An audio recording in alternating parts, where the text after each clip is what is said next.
So we're gonna take him over here. Okay. We're gonna go right over here in the middle of the field.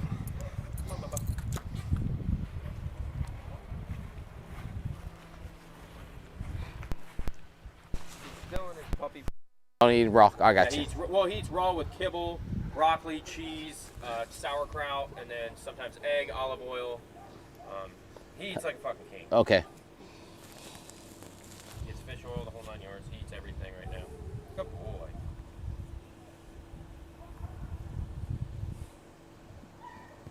You got him at 8 weeks? Yeah. Okay. Yeah, they were. We got him at 9 because they had a parvo outbreak, so we had to wait a little bit before we got him. Okay. But he knows sit, he knows down, stay. I've taught him that with just clicker and just treats. Yeah. But that's the extent. His recall is. I'm no expert. I just was like, all right, I'm gonna just try and. Try to work with it. So, right. And I don't want to put an e-collar on him. This is my second Corso. He was like, some of them get bigger than that, but he was like, he'll probably be around 130. So you want to see his paws? Yeah, they're massive. Yeah, they're massive. Come over and take a look. Come on. It's like pretty much the size of my hand. Yeah. And that's why he's feeding so much right now, is to get him to that growth. That's why he only eats raw. Right. So that's the first time he's yanked on a collar I've ever seen, or I've seen in a while. He did it at the beginning, and then I broke him of it with a prong. But well, he's probably just nervous. Yeah. And he does. He like we were at the skill center. I take him. Like I said, I take him over. I'll get him out, and I'm like, hey, follow me. But I don't leash him. He does off leash and just follows me. You want to come grab the leash then? See if he's more. Come grab the leash. Use this right here. Yeah. See if he's more comfortable with you over here. Give him some more confidence. What's his name? Fang. Fang. From Harry Potter. All right. He went to the other car. Yeah, I know. I want you to keep him over here. I want to see his body language. He's a solid boy. He's got a really big food drive, and he's also got a toy drive. He's a workhorse. So she's gonna bring a Connie out here and just walk around you in a circle. Okay. I just want to see some. Yeah. He's a puppy though. He's a puppy. Yeah, we have a female. She looks It's my favorite breed. Like, really? After come up here. So you're just gonna go around in a circle around him. So we got him active, right? Yeah. Now he's jumping in between my legs. Dude. Yeah. Is that good? For now, dude. You're his confidence. Yeah. Okay. That's good. Yeah. Down. So I just want him to face him. I wanted to see what he was gonna do. So, all right. Well, so did you see what he did? Immediately he went into what mode? This is called blocking. And what is he blocking? He's blocking his owner between me and this dog, right?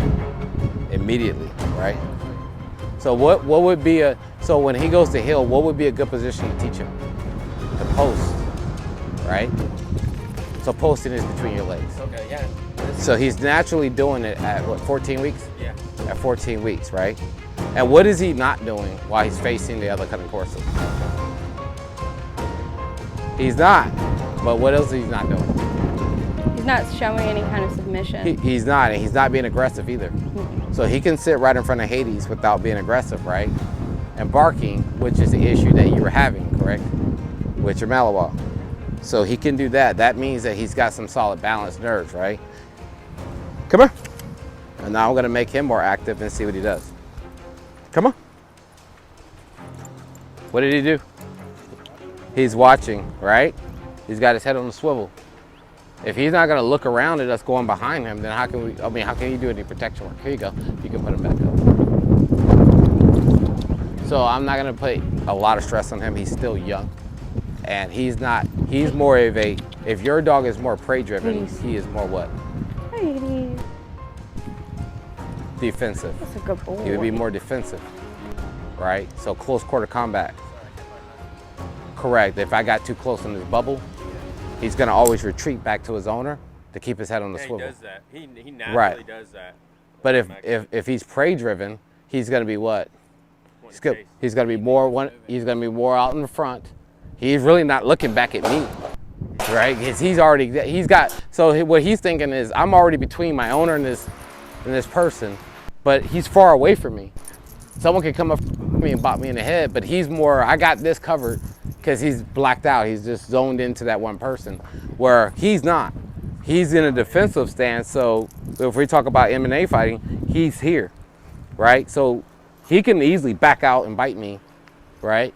So he's got his head on a swivel. So you got a defensive. This is defensive dog versus a prey-driven dog. Yours is prey. That's defensive. So if we want to work him in bite work, would the best thing to do throughout the training is have him bite in the sleeve and stuff? No. So we use him to bite the sleeve. Yeah, well, at a puppy at that age, we're gonna use him to understand how to do a full grip, how to push and pull.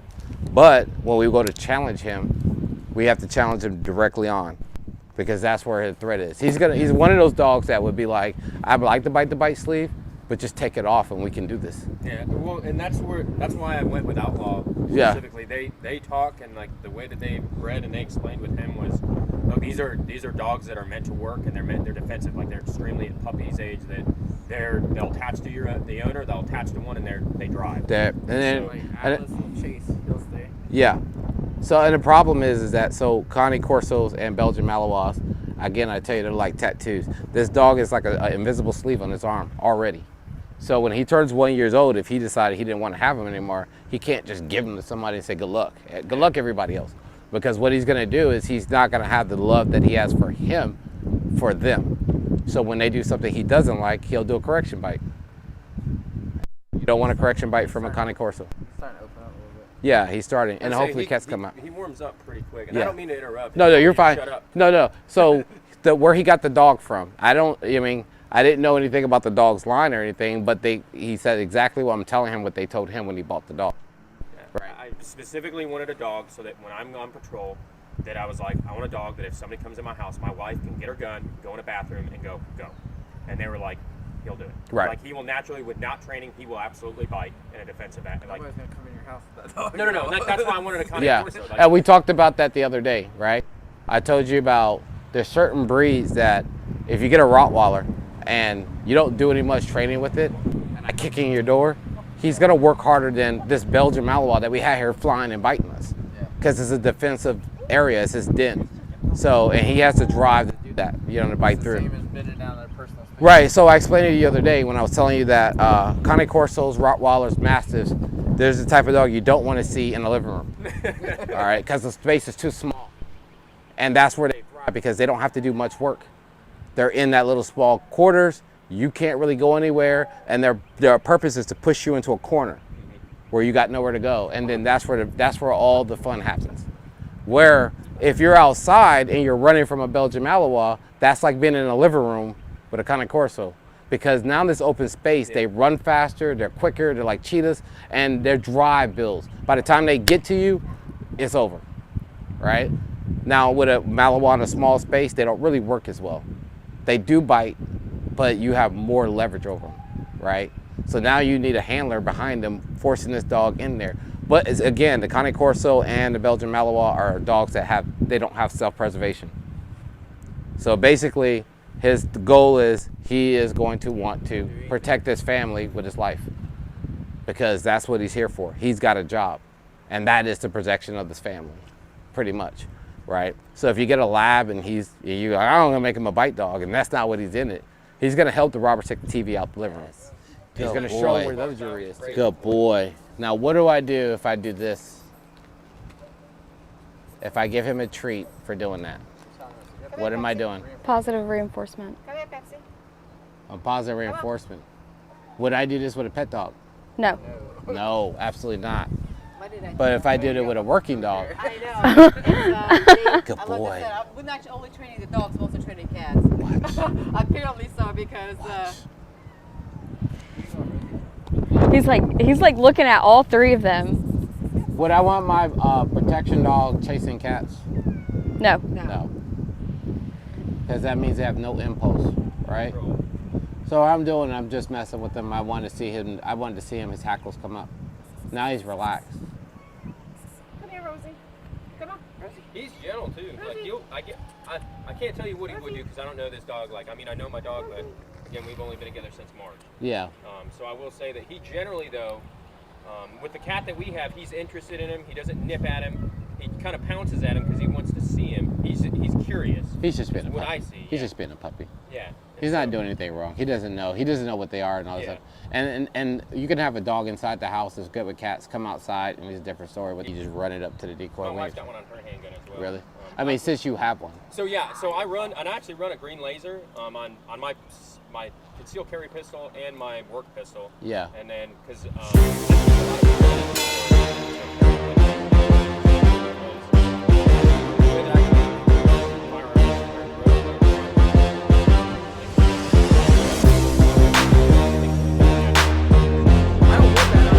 Yeah.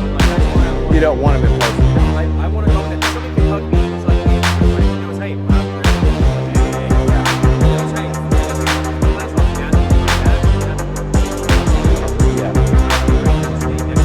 And the only time that you want,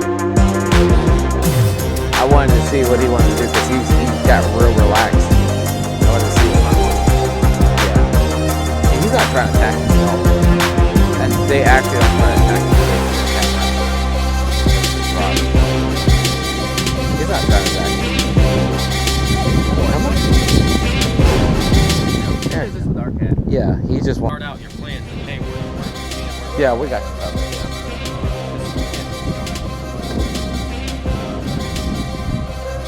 I don't think he's gonna. jump off.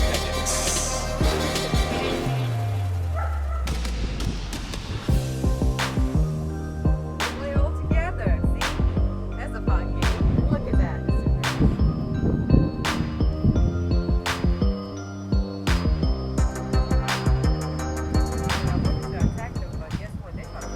Yeah, good boy. Let me see. Let me get that rag. No, I need a rag.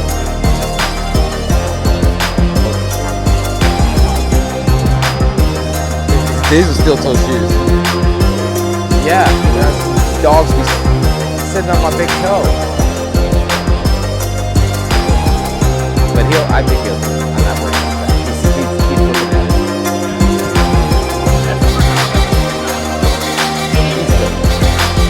And the more he gets confident, the more he gets.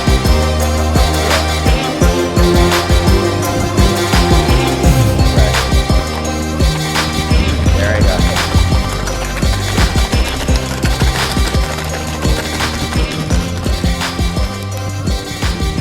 There you go. That's fine. I guarantee you in 2 days he would be tearing it up.